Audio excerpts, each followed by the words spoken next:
I got this, Luke. Fine, Matthew, take it away. The person who started all this commotion in Gainesville was actually from the town of Clayton, Mary Haggard. While Mary was engaged to Joe Davidson, and before they had sexual relations, she became pregnant?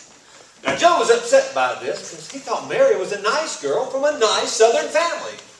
He was trying to figure out how to get his leather jacket back when he fell into a deep sleep. And while he was sleeping, he saw an angel. Joe Davidson, do not be ashamed to marry Mary because she was made pregnant by the Holy Spirit.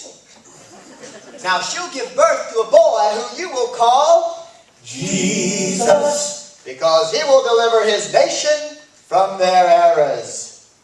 That's it. Get moving.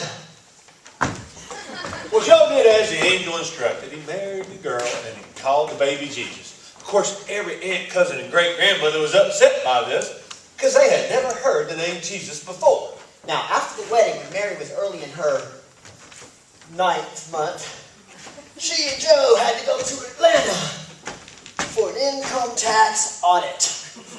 On the way, about 2 miles outside Gainesville,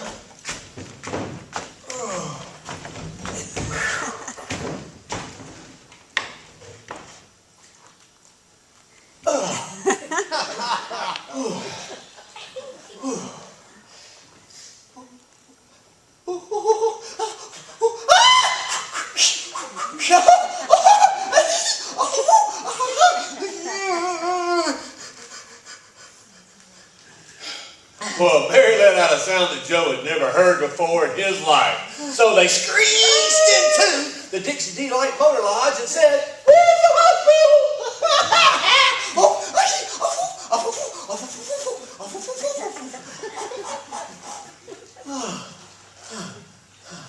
Well, just then Mary had another series of contractions. So, because the motel was full, Joe and the motel manager broke open the door of an abandoned trailer. They shooed away all the dirt daubers. They ran an extension cord over to a space heater and delivered the baby Jesus into the world. They wrapped him in a comforter and placed him in an apple crate. The first 3 reporters flew in from all over the country to interview locals who witnessed the event. The New York Times talked with a cattle farmer. Why, yussum, I was putting the cows back in for the night. I heard this music. La-dee-da, dee-da. Well, I nearly passed out. Then I heard somebody call my name. Woman, the door. Well, that's with a Y. And I looked up and why, it looked like there was 100 sons. And they were singing a message to me. The gist of it was, if you want to see a baby born to God and a Georgia girl, you better get yourself on over to Gainesville. all right. Well, when Jesus was born, it was during the time that Herod was the governor of Georgia. Some scholars from the Orient came all the way to the state capital in Atlanta to ask Governor Herod where they could find the baby who was born to take his place. Now, Herod pretended not to be shaken by such a question and sent the men on their way in hopes that they would obtain more information for him. Well, now, the 3 traveling scholars had no problem finding the baby Jesus because a star they had followed all the way from the Orient led them directly to the trailer. They bowed down and offered the gifts they had brought for him. A gold American Express.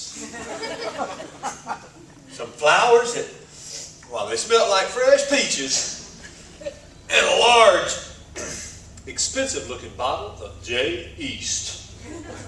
Now, in the midst of all these festivities, Joe had another visit from the Lord's messenger. Hey, Joe!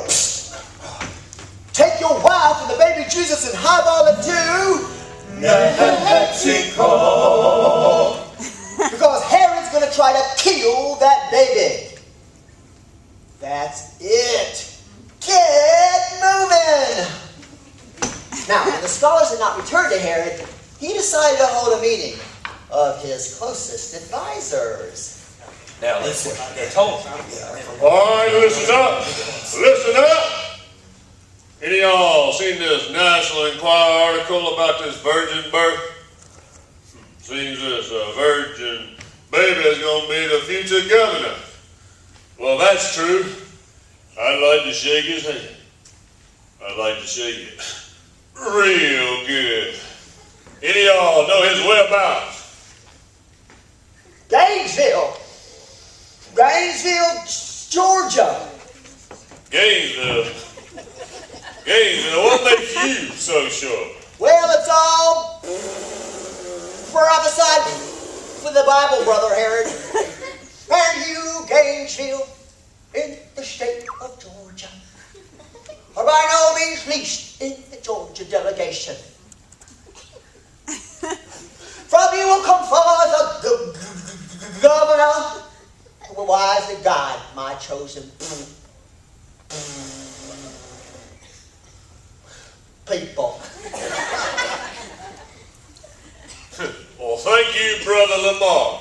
Well, we must celebrate this miraculous verse here in our home state. So if y'all all excuse me, maybe if you'll stay behind me. Thank you, gentlemen. Thank you all. Now, maybe I cannot compete with these religious fanatics. I believe you and the boys down there in Gainesville owe me a favor or two. You help me nip this baby in the bud.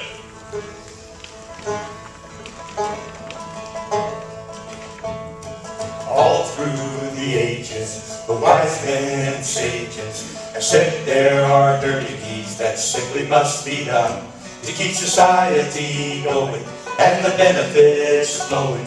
There's a simple necessity of hurting someone. It means strength and agility, taking responsibility. It's the core of what leadership's really about. When the red blood starts coming, just think of it as plumbing. If you've got a problem, you must flush it out.